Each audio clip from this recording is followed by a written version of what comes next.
ፈቃደ እንጅራ ቅዱሳን የምንላቸው ሁሉም የተከተሉ ብንል ራሳቸውን ለፈቃደ እግዚአብሔር ያስገዙ እንደ ፈቃደ እግዚአብሔር የኖሩ ስለ ክብራቸው ያልተጨነቁ ስለ እግዚአብሔር ክብር የተጨነቁ እነዚህ ነው ሁሉም ትተን አድመኝነቱን የተው ዘረኝነቱን የተው መለያየቱን የተው ለሌባይነቱን የተው የሚገርማችሁ እኒህ ቅዱሳን ስማቸው እንኳን እስኪጠፋባቸው እኮ ነው ቅድስናቸው። ስማቸውን እስኪረሱት ራሳቸውን ለእግዚአብሔር የሚሰጡ እኒህ ሁሉን ትተው የተከተሉ እኛንሳ ምን ብሎ ተናገረን መጽሐፍ? ኑን ማሉ እንጂ የእግዚአብሔርን ቃል የነገሯችሁን ዋኖቻችሁን አስቡ አለ። ሰገሌዋ ቀዮ ከዚህም በርሲሰን ወሬን ስኒም በርሲሳቱን ጀራ ያለዳ ለምን እነሷቸው እነሱ ሁሉን ትተው የተከተሉ ናቸው። ትተው በመከተላቸው ተጠቀሙ። ተጠቃሚ እንድትሆኑ እነሱን ምን በሏቸው? ተከተሉ፣ ተመልከቱ፣ የሕይወት ፍሬያቸውን እያያችሁ ምሰሯቸው ተባለ። ሁለተኛ እነዚህ ሁሉን ትተው የተከተሉት ልክ ቅዱስ ጴጥሮስ እንደጠየቀ ምን እናገኛለን ስል ጌታችን ምን መልሷል? እናንተ ሁሉን ትታችሁ የተከተላችሁን የሰው ልጅ በክብሩ ዙፋን በተቀመጠ ጊዜ በ12 ወንበር ላይ ተቀምጣችሁ በ12 ነገደ እስራኤል ላይ ትወርዳላችሁ። ኢሚነማ ጎስታ ገኝ ኢየሱስ ክርስቶስ የወዲ ሙርቶ ዱ በረቱ ሙራረድ ተሰ ወደመረተ ተሰዲ ጎሶተ እስራኤል ወደማንረት ሙርቶ ለከፈት ውዲም ያኔ 13 ወደ ይፈርዳሉ ማለት አይደለም። የፈረዳችሁት ፍርድ ይጸናላችኋል ሲላቸው ይቀጥልና ስለኔ ሲል ቤቱን፣ ንብረቱን፣ ሚስቱን፣ ወንድሙን፣ እህቱን የተወ እርሱ ደግሞ 100 እጥፍ ያገኛል። ሚስቱን የተወ 100 ሚስት ያገኛል ማለት አይደለም። እህቱን የተወ 100 እህት ያገኛል ማለት አይደለም። 100 ፍጹም ፍጡር ነው። ፍጹም የሆነ ዋጋ ከእግዚአብሔር ዘንድ ያገኛል። ምንም ያልተጓደለበት ሲለን ሁለተኛ እነዚህ ቅዱሳን ምን ያደረጉ ናቸው ቢባል በፍጹም ሰውነታቸው እግዚአብሔርን ያገለግሉ ናቸው። ጅረኛ ሳኒ ጉቱን ቃመ ሳኒ ጉቱን ከዋቀዮን ተጃጅበን ይለቻል ራሳቸውን ሙሉ ለሙሉ ለእግዚአብሔር የሰጡ ሰውነታቸውን መስዋዕት አድርገው ያቀረቡ ናቸው ማለት ነው። ጌታችን ስለ ፍጹምነት ሲናገር በማቴዎስ ወንጌል ምዕራፍ 19 ቁጥር 16 ጀምሮ የቀረበ ጥያቄ አለ። ወንጌል ማቴዎስ በቆና ኩደጃ ለኮሰ ኩደጃ ካሴ ጋፊንጋ ከተመ እንጅራ ምን የሚል ጥያቄ? አንዱ ሰው ወደሱ ቀርቦ እንዲህ አለ። ጎልማሳ የሆነ ባለጸጋ የሆነ ቀርቦ እንዲህ አለው፣ መምህር ሆይ ከበጎ ምግባራት የእግዚአብሔርን መንግስት ለመውረስ ምን ላድርግ? ያ በሲሳ ጋሪ ነና ሞቱማ ቀዮዳሉ ውጂ ጋሪ ሰማሎቸው ጀጋ ወደን ጅሬቻ ይሄ ሰው ሲመጣ ግን የመጣበት የራሱ የሆነ ፍላጎት አለ። ባለጸጋ ነው፣ ምሁረ ኦሪት ነው፣ መምህር ብለው ይለኛል ብሎ መጣ። የሆነ ዩኒቨርሲቲ ጀን አቶ ዩኒቨርሲቲ ናንጀረ ጀደ ዱፌቻ መባል ፈልጎ ለክርስትና ሕይወት መባልን እንደመፈለግ ፈተና የለም ጎበዝ። ጅሬነ ክርስቲያኑ መገና ጂአቡ በርባል ነታና ሊኩን ቆም ሰው ጉዳይ ይቻል ካልተባልን እንተዋለን ማለት ነው። ይሄ ሰው ፈልጎ ነው የመጣ። በምን እንረዳለን? ጌታችን በሚመልስበት ቸር መምህር እስካሉ ከእግዚአብሔር በቀር ማንም የለም። በርዛም ጋር ኢትዮጵያ ዋቀይ ወደ እንጂሩ አንድ አይተህ የመጣው አይሁድ እንደተናገሩት ይሄ የዛ የጠራቢው ዮሴፍ ልጅ አይደለምን ብለው እንደተናገሩ የለበስኩትን ስጋ አይተህ የመጣው ሆኑ ፈደጅሩ ከነገርቴ ኡፍቴ። ስለዚህ ቸርነት ለእግዚአብሔር የባህሪ ገንዘቡ ነው። በርሲሳ ጋሩማን አመለው አቁማል። ሰው ቸርነትን ቢያደርግ ይጸጸታል። ለምን አደረኩ ይላል። ነገ ወረታውን ይፈልጋል። ነፍስ ቦሪፍታን ያለው ሰነበርባዱ ለንዳ የእግዚአብሔር ግን የባህሪ ገንዘቡ ነው። ካደረገ ነው። ስለዚህ ቸር መምህር ካንዱ ከእግዚአብሔር በቀር የለም። ያየኸው ሥጋ የባህሪ ገንዘቡ አይደለም። ወይም የሰው ልጅ በጸጋ ተሰጠው እንጂ ቸርነት የባህሪ ገንዘቡ አይደለም፣ ይሰሰታል ካለው በኋላ የእግዚአብሔር መንግሥት ለመውረስ ትእዛዛትን ፈጽም ማለት አቆሚ ወንኩርነን ሙሴፍ ከነመ ጅሩሳና ራወዱ ጀደን ያ ሰው ይሄንማ ከሕፃንነቴ ጀምሬ ፈጽሜያለሁ፣ እንግዲህ የጎደለኝ ምንድነው? ከነዳይማ ጎግራ ካዜራ ወደ እንጅራ ማንቶ ተድራ ይረተ ጀጋ ወደ እንጅረቻ እውነት ነው። በሰውየው ኢንቴንሽን እሳቤ ካልሆነ በስተቀር ለክርስቲያን የጎደለኝ ምንድነው? ምን አጉድዬ ብሎ መጠየቅ ይጠቅማል። ማለን ይርሰጂ እኔው ፍጋፈቹን ጋር እግዚአብሔር ጉድለት ስለሌለበት ብናጎድል እኔና እናንተ እንጂ በሱ ዘንድ የሚጎድል ነገር የለም። በእኛ ዘንድ የሚጎድል ነገር ይኖራል። በሱ ዘንድ ስህተት የለም። በእኛ ዘንድ ግን ስህተት ይኖራል። ድሮ ዋቀዮት ወዲዶ ወንጎረቴ እንጅሩ ንብረት ወንጎር ይጅራችሁ ደንዳ ዋቀዮ ንብረት ይሪን እንጅሩ ንብረት ይገሩ ይጅራችሁ ደንዳ ለዚህ የጎደለኝ ምንድነው ብሎ መጠየቅ ጥሩ ነው። እንዲህ ጠይቆ ግን ጉድለት ሲነገር በደስታ ለመቀበል ከሆነ ገመቹ ፍረቹ ቢወጣ ይቻል። ለመስተካከል ከሆነ እኛማ ጥሎብን እንዲህ ነን ጉድለታችን ሲነገርብን አንወድም። ጀግና ናችሁ ጎበዝ ናችሁ ስንባል እንጂ ጻድቃኖች ናችሁ ስንባል እንጂ እንዲህ ሆናችኋል ስንባል አንወድም። ወዳጄ ይሄ የመባል ውጤት ነው። መባል ደግሞ አይጠቅምም። ጀሙ በርባነ ታናኑ ፈየዱ እድሚዳም ነመለቻል ያ ሰው እንግዲህ የጎደለኝ ምንድነው? ፍጹም መሆን ብትወድ ያለህን ሁሉ ሸጠህ ለድሆቹ ስጥና ተከተለኝ አለው። በግብር መሰለኝ። አሁን ትእዛዛትን መፈጸም ብቻ በፍጹም ሰውነት እግዚአብሔርን ማገልገል አይደለም። ትሩፋት ያስፈልጋል። በጎ ምግባራት ያስፈልጋል።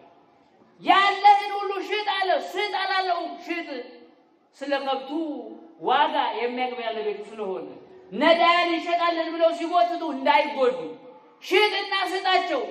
ዋጋውን ያወጣውን አይቶ ፍጹም ቆርጦ ወስሮ እንዲከተል ስለፈለገ ያ ሰው ፊቱ ተቆረ ያለ ነሚጅቱን ፍሬሳን ጉዳይ እንጉረቻ ቅዱሳን ግን እንዲያደሉ በፍጹም ሰውነታቸው እግዚአብሔርን ያገለገሉ ናቸው። ለፍጹምነት የበቁ የራሳቸው ፈቃድ የሌላቸው ፈቃድ እግዚአብሔርን ብቻ የፈጸሙ እነዚህ በፍጹም ሰውነታቸው እግዚአብሔርን ያገለገሉትን እነዚህን ቅዱሳን እንላቸዋለን። ሌላኛው ሩጫቸውን በድል የተወጡ በተጋድሎ ያለፉ እነዚህ ቅዱሳን ናቸው። ፊጊቸ ሳኒ ወረገሙማን ከደበርሰኒ ፊ ከሟታን ወረነ ከሲ ሁሉሎት የለቻል በዚህ ያለፉትን ቅዱሳን እንላቸዋለን። የሰው ልጅ ወይም መንፈሳዊ ሰው ከረቂቅ ጠላቱ ጋር ዘውትር እየተዋደቀ የሚኖር ዘውትር እየተጣላ ዘውትር ፍልሚያ እያደረገ የሚኖር ነው ማለት ነው። ውጊያ አለበት፣ ሁሌ ጦርነት አለበት፣ ሁሌ ውድድር አለበት ማለት ነው።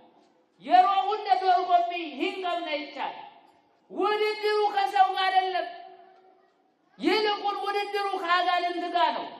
አጋንንቱ ለመጣል እኛ ደግሞ ላለመውደቅ።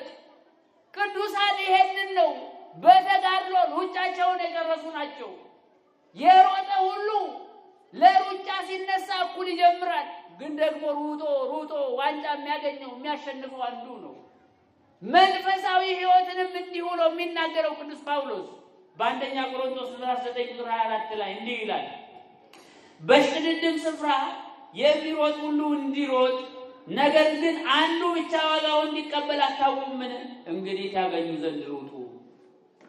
ፊጊቻ ከሰት ወቅቲ ፊጊቻ ሁሉ ሞአቹ በከፊጉ ቶኮሞ ከኒሞአቱ ከነበተኒ ካና አርጋቹ ፊጋ ኑንጀቻ ለማግኘት ለመሸለም ሩጫው እሽቅድድሙ ካጋንንት ጋር ነው። ቅዱሳኑ ካጋንንት ጋር ነው እሽቅድድም የነበራቸው። የሩጫ ሜዳው አሁን በዓለሙ እንደምንሮጥበት አይደለም። የኔና የእናንተ እድሜያችን ነው የሩጫ ሜዳ የተባለው። ዲረፊግቸ ከጀረሜ ኡምሪ ከነ ይቻል በእድሜያቸው ልክ ከአጋንንቱ ጋር ተሽቀዳድመዋል።